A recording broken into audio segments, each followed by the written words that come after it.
Types of memories, that's the class. We continue from the same place. Types of memories. We presented the definition, the first definition of a memory. We said that it is a storage equipment. It's a hardware responsible for holding data for long times, for long periods of time.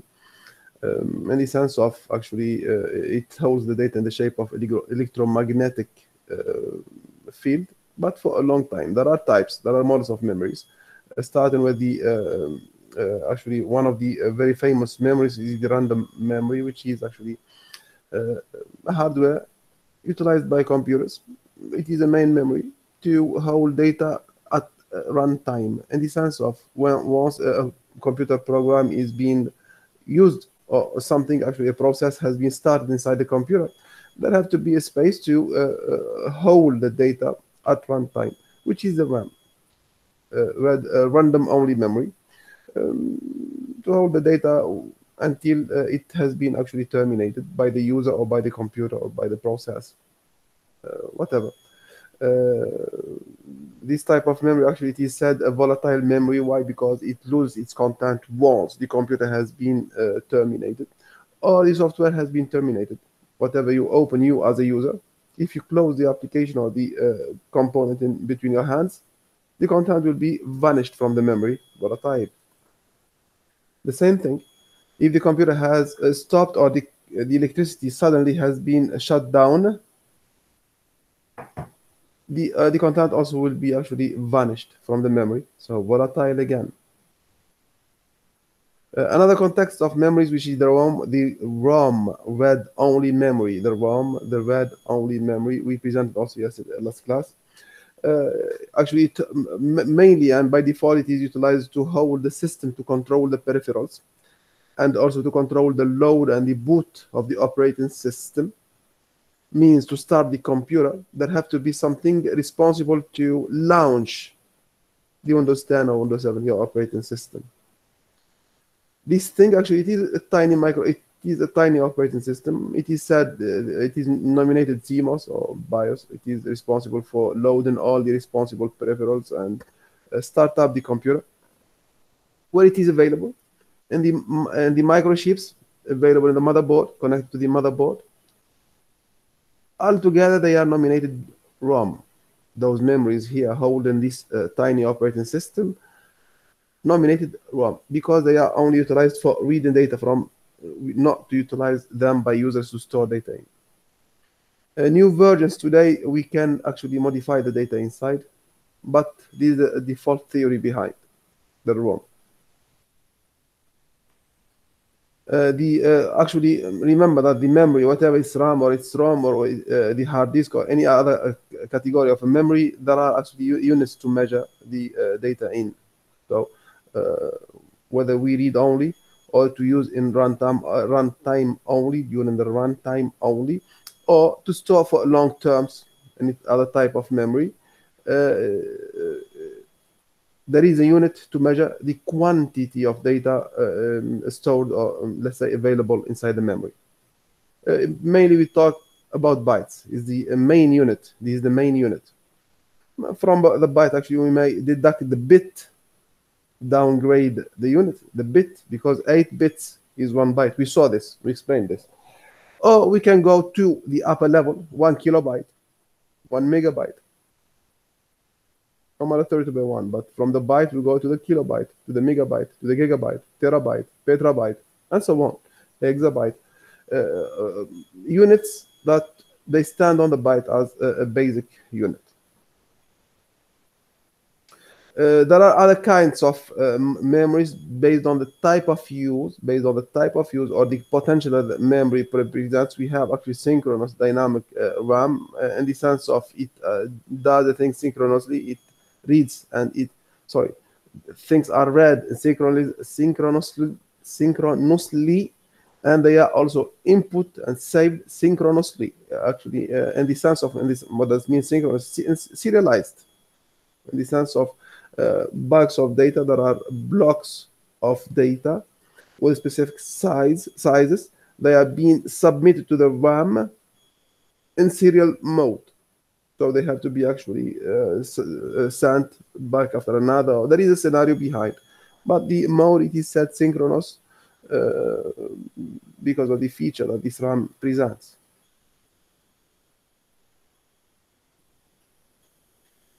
I have a question actually, just to bring your attention to it. We do not have to know the technical description of the synchronous fact, how it is going, but we have to understand that there are models behind those random access memories. If I ask the question, can we have two types of memories, RAM-based, in the same computer? The context actually here we can answer with yes and we can answer with no, but it is, do we have a slot to connect both of them? Can the motherboard fit both of them? If yes, so the answer is yes. If no, no. We saw and we defined the motherboard, and with the slots, we said that the slots, they are input points where extra peripherals might be connected to the motherboard. The RAM has its specific slots, let's say. Let me come back.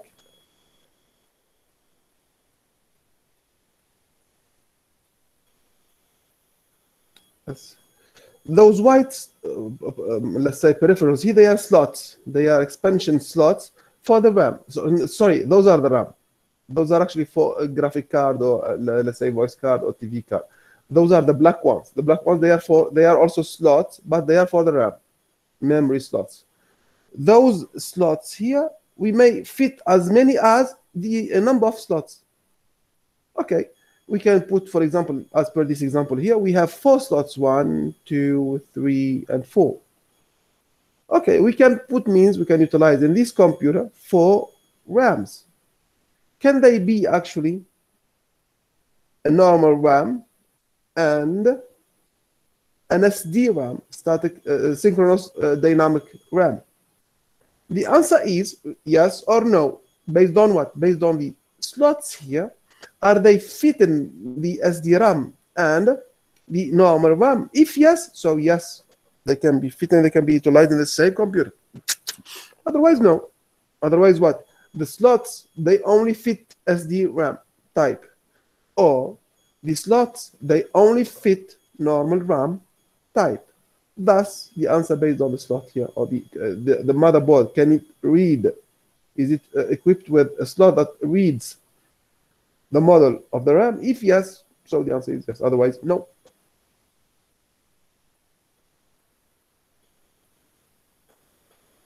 Whatever the type of the RAM, actually, all of the RAM, they are volatile. Whatever the type of the RAM is volatile memory. Yet, nowadays technologies, they enhance us, they give us features.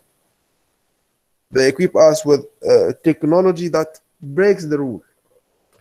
We saw random read-only memories that they are being given the chance to be programmed by users.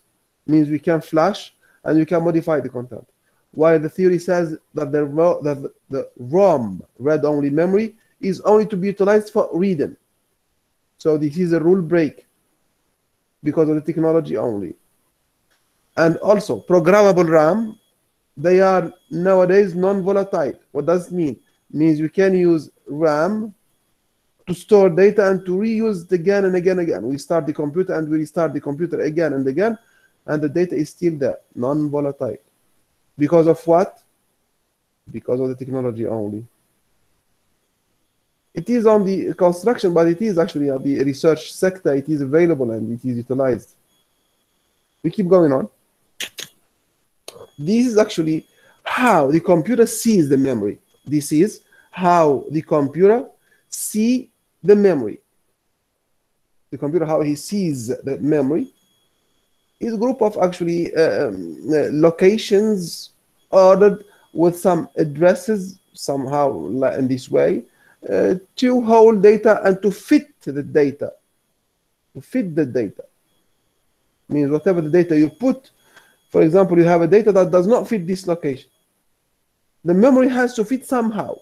The computer has to find a space for the data, however it is, to store it inside. But in conclusion, the memory for the computer, it is group of locations, shelves, with addresses. Shelf number 1, shelf number 2, shelf number 3, shelf number 4, shelf, and so on, shelf number n. There are millions and trillions of shelves. We say sector. The box here to hold the data, it is a sector, sector, sector, sector, and each sector holds or has an address. So locations to hold the data, they are sectors, and they are equipped with addresses. In order later on the computer to store, he refers to an address. If it is empty, he can use it. If it is with data, he will neglect it, he will pass it, he will not utilize it. He will search another. So in conclusion here, a memory for a computer, it is a group of locations that can receive data, whatever the data is, text, video, audio, whatever the type is, and each location, it holds an address. Remember, the graphs here is only to indicate that we can utilize this location, but it is not 100% to be actually similar in the sense of we might have like this graph here. We have different sizes. We have different sizes, but mainly we have a very similar size to all the empty places.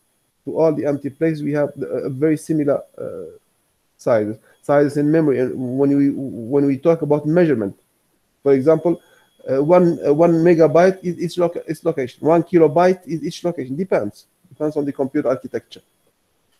To do so, there is a scenario behind which the computer matches each location with an address.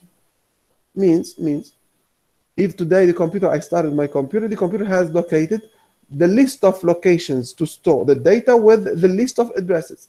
Tomorrow, if he starts again, will he change the addresses? No. There is a matching with the in between the locations and the addresses once for all. The computer will never forget that and will never change that. You start the computer, you close it, whatever you do, the match is once for all. It will never change. It is said actually a system file, which is taking care of the size of the locations and the match in the relationship in between the location and the address. It is sort of a table to synchronize those relations. Any questions here, please?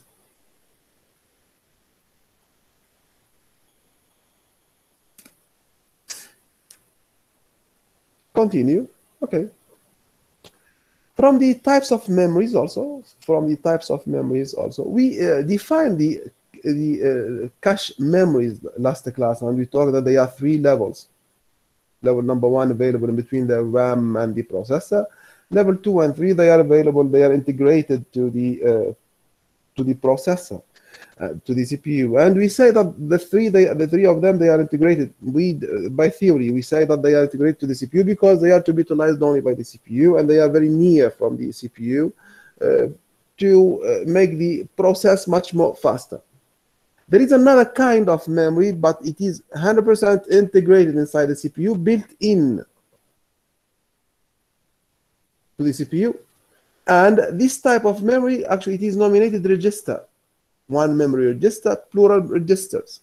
Those are the the most fast memories available in the market up to date. They are utilized 100% by the CPU only to accomplish the computation tasks. They are actually utilized for intermediary functionalities, like so. A processor is doing a process, and what is a process that the processor do? He computes calculations, bits, zeros and ones. He makes the addition or subtraction or something like that. To finish a computation or a process, he needs a memory to store results. This is the role of the register, or the registers in plural, to store intermediary results that the processor produces. And they are the very fast type of memories.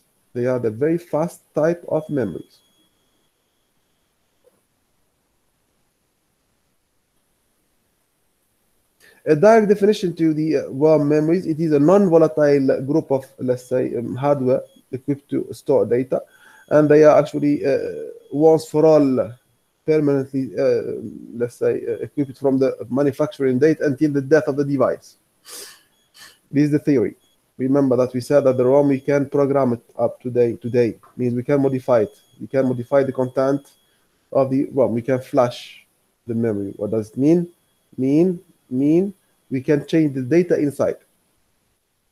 The theory says that it is only to be utilized from the manufacturer until the you draw the computer or the device only one time. You cannot modify the content. But today's technology, no. Today's technologies help us to modify and to control the content somehow. Programmable ROM. Flash disks or flash memories. This is another kind. This is a category of memories. The flash memories. It is a category of memories.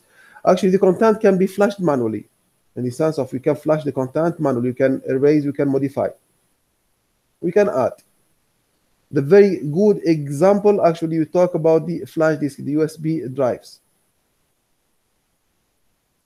You talk about the USB drives because they can hold the data for long periods of times, and you can modify. You manually, you can modify, you can add, you can delete.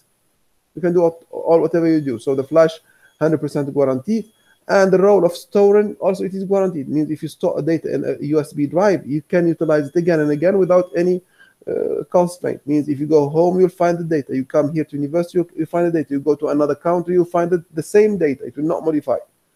So it is non-volatile. Actually, start with a ROM means it holds only the data, and then after the ROM once started the concept of being flashed, those sorts of memories has been commercialized. The fact the technology when has been started with the ROM, they have been commercialized at that period, only the notion of the flash disks, the USBs. And up to date, actually, the new technology actually such flash memories, which are the USBs like, they can store a manufacturer, let's say, application, firmware, in the sense of the operating system, for example. We can store an operating system inside the flash memory. Yes, and it can be bootable even. You can use it to start up a device, a USB drive. Absolutely true. Which was not possible earlier, in early ages. But with the new technologies, we can do that. Firmware here means actually it's the software of the manufacturer. It is not like the Microsoft Word, but it is like the operating system. Not only the USBs, they are flash memories. Not only the USBs, they are flash memories, but since they are actually capable of storing data permanently, and it can be actually, it gives the chance to be flashed manually, so they are actually flash memories, because we can find different devices that give the same property or group of properties. Thus, all of them, they are flash memories. Any question or any questions in plural related to the memories?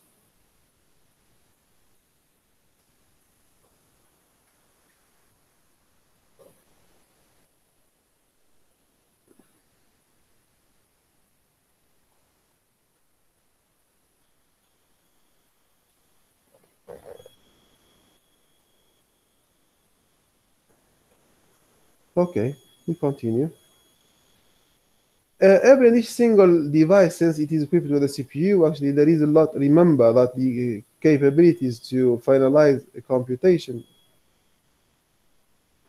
it is an enormous potential. Means the computer, when he does a computation. See, for example, let me explain. When you are seeing the slides, you are seeing my presentation, and you are listening to my voice, and you are seeing my screen fully, and also me, I can see you here if I swap to the Google Meet or whatever. This is in my computer, done by my processor, the processor of my computer, and the same way it is done in your computer locally. What is this? Actually, it is a context of computation. The computer does not understand what is a slide, does not understand what is a picture, does not understand what is a voice, does not understand what is a screen. All of them, they are group of sort of data with properties, specificities. If we talk about Linux, actually, they are all files, and each file has a property, group of properties and specificities. Thus, it is a context of huge and enormous quantity of computation. Enormous quantity of computation. To pass to the next context, let me come back. Let me come back to the place, to the case where we saw the case. Yeah, exactly. You see this box here. I told you that this is the CPU. This is the CPU. This box here is the CPU. Let me maximize it a little bit.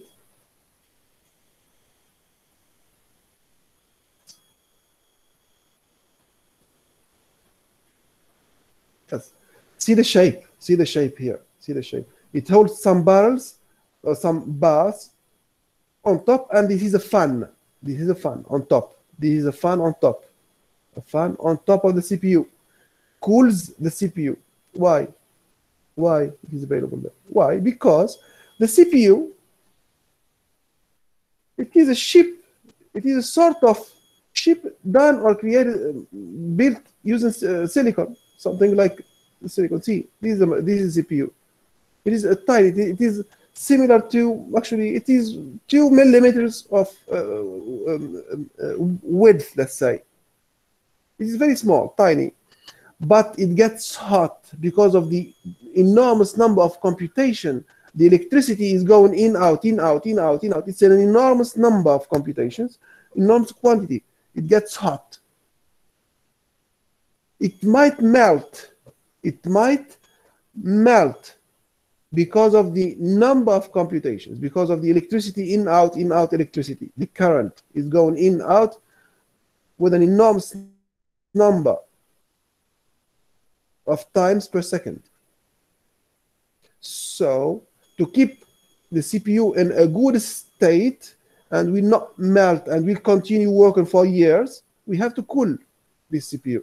We have to put him in a very cool environment, in a, let's say, low temperature environment. To do so, there are technologies behind cooling the temperature in the CPU or in the case, in the computer box in general. Good. The first mechanism is the use of fans.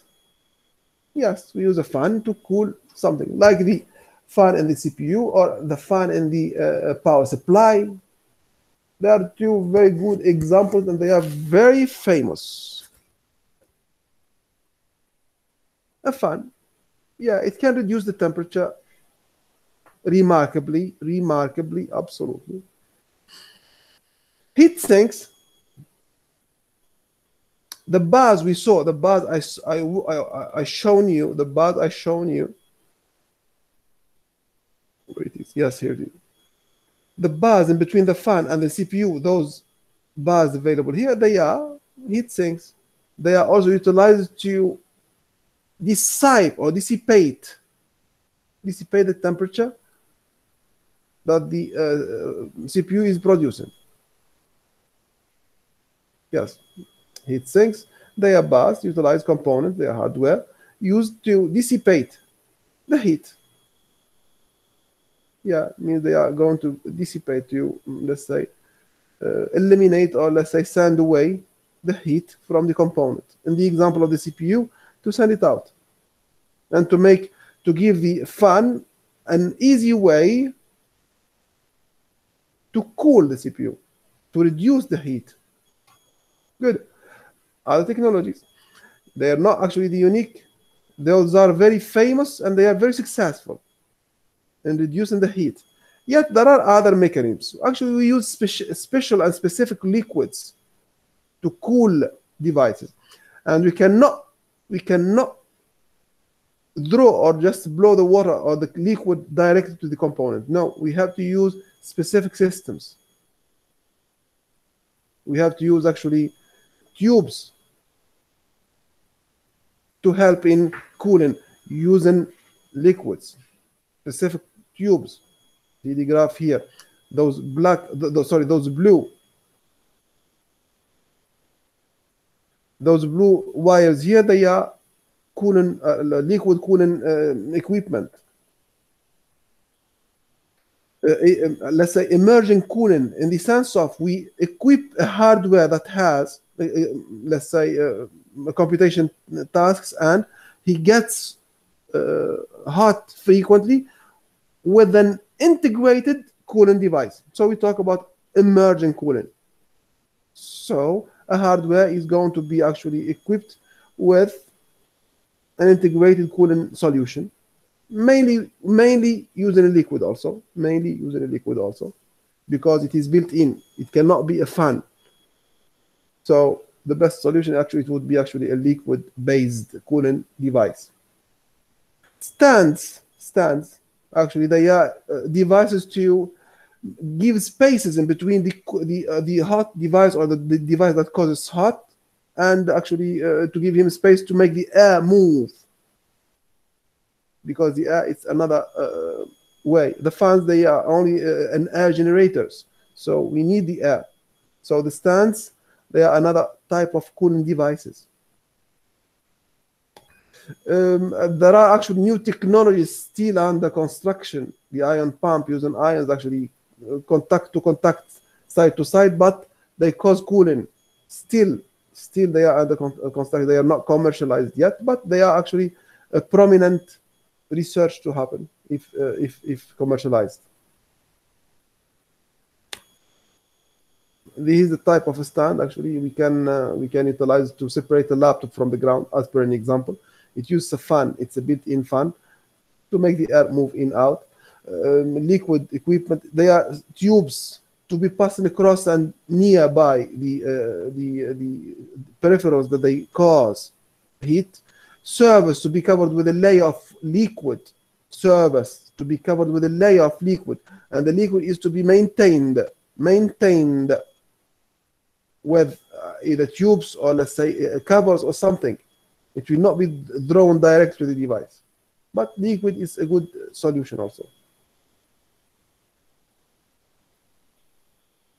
Any questions?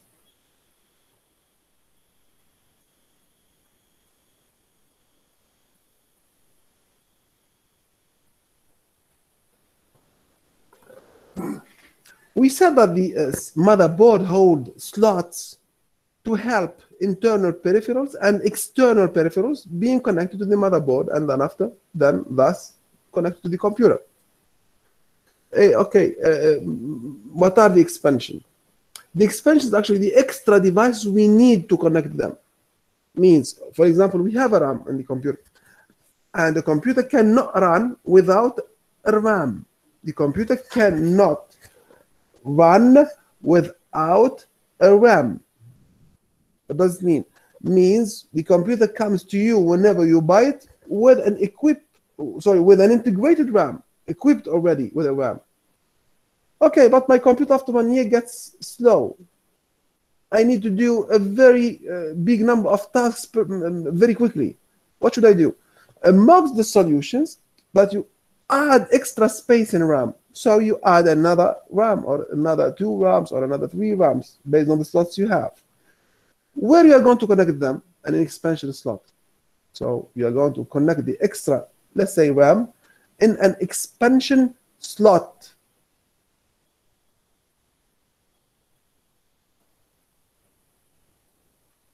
We define what is a RAM. The RAM is a hardware that holds a space to store data at runtime. Okay, you need an extra one. You need an extra space. What do you need? You need an expansion slot in the motherboard to connect it. That's it. Let me come back a little bit. Yes. So this is the RAM, and see the let's say the yellow part. The yellow part, it is the place from which the RAM gets connected to the motherboard. Hey, what is the place inside of the motherboard? Let me come back also.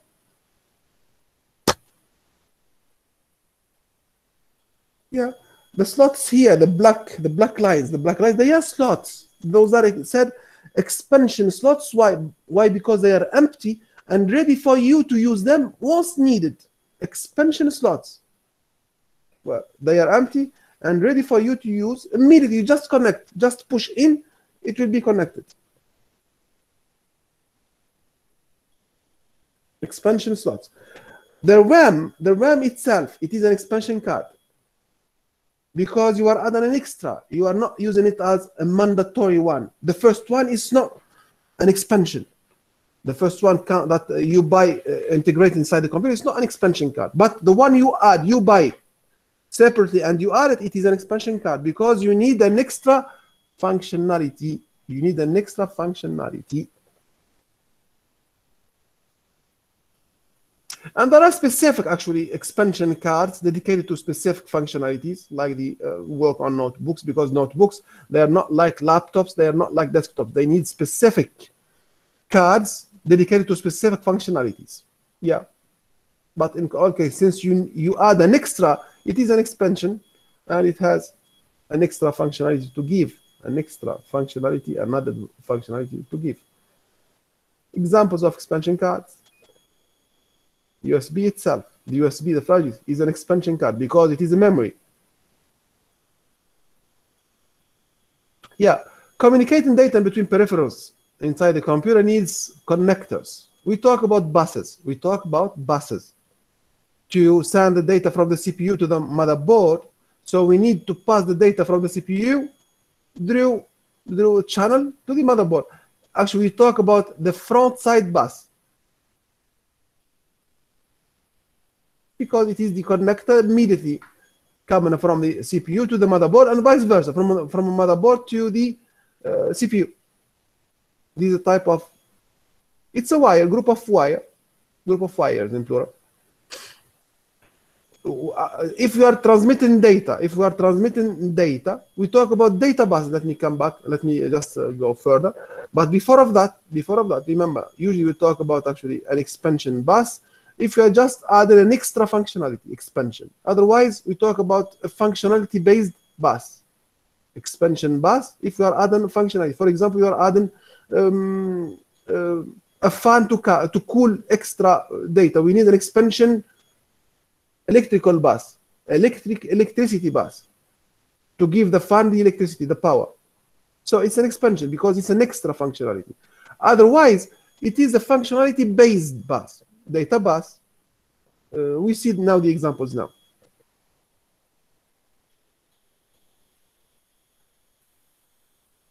Great. The buses, mainly there are categories based on their actually functionality. We talk about peripheral component interconnect buses or peripheral interconnect express buses, PCI, peripheral component interconnect, or peripheral component interconnect express. Those are types of buses, but they are commonly used. Actually, they are very famous. Very famous. It means they are the very commercialized, the very famous one commercialized to the public. Utilized to just transmit data. To transmit data. Let me show you an example. Yeah. All of those is actually peripheral component connect. Those are actually slots. You see this window here, those graphs here. This graph is a very good example of peripherals, actually PCIs. This is an example of PCIs. Yeah. Let me come back quickly. Universal serial bus, actually, they are here another type of data transmission buses, but they are actually with specific characteristics that they are standardized. When you say universal, means they are wherever you go, they are with the same specificities. Actually, they connect actually with specific and standardized ports. Universal. Wherever you go, they are standardized. The number of devices or different devices, they are actually as per the date of the book. They are 127.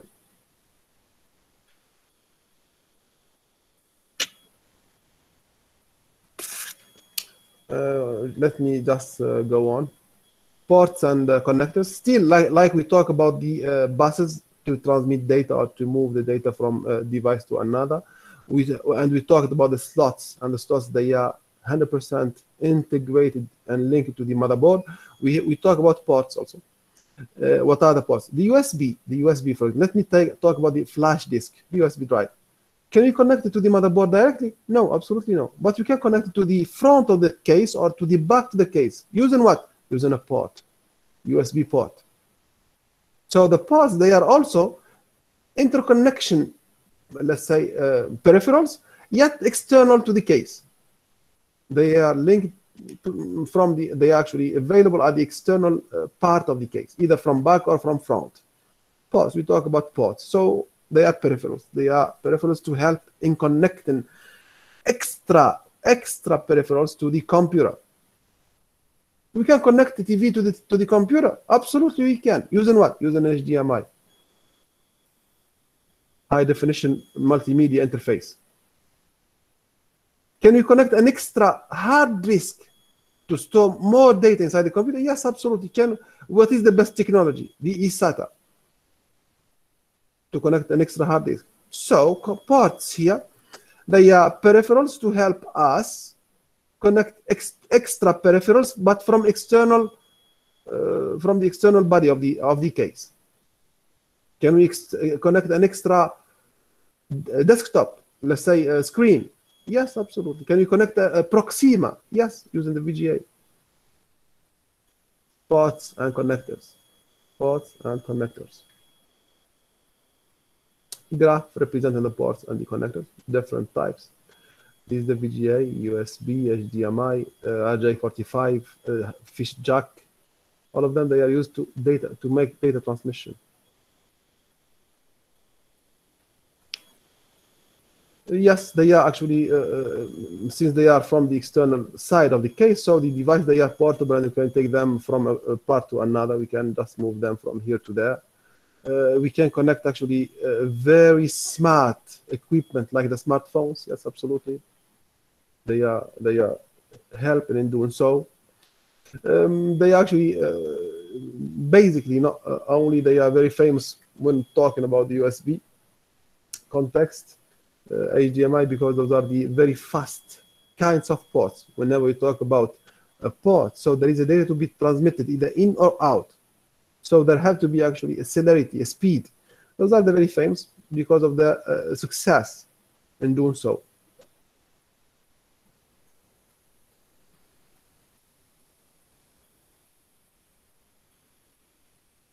Okay. Technical details, you just refer to that. In a laptop also, or in a tablet based, actually, ports still they are available. They are not only a context of a case, computer-based, desktop-based. No, peripherals here, we can refer to them and we can find them. We can find them even in a laptop or in a tablet or any smart device. See the example. These actually, it's a common sense. You can understand them. You can understand that those are ports and extra connectors externally available. Even sometimes you find commercialized devices, and you go to Lulu, Carrefour, or any commercial space, and you find a digital device with a new shape connector from outside, but you see the shape is new to you. You do not know what is this. That is a port, that is a connector, but it has a role, specific role, like the one we described here, like the one we described here. Let me come back.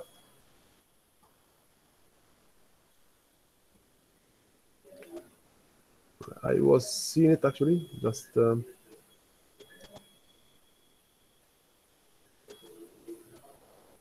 regardless, they are like the one we were discussing actually. It is a specific, it is a port dedicated to a specific task, whatever. Let's continue. So they are all ports and connectors dedicated to give us extra functionality. Okay, I'm going to stop at this level because I have an exam now at 9, so I have to be ready before and early.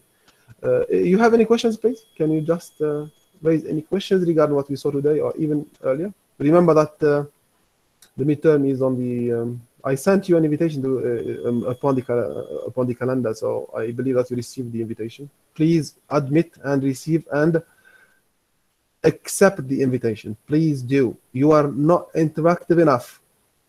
The question today I submit to you, I'm gonna give you just a few minutes after the class today to answer it. I give you the few minutes at the beginning of the class to answer it. I send you the invitation to the meeting 3 minutes later, just to give you the chance to answer the question. So please admit that.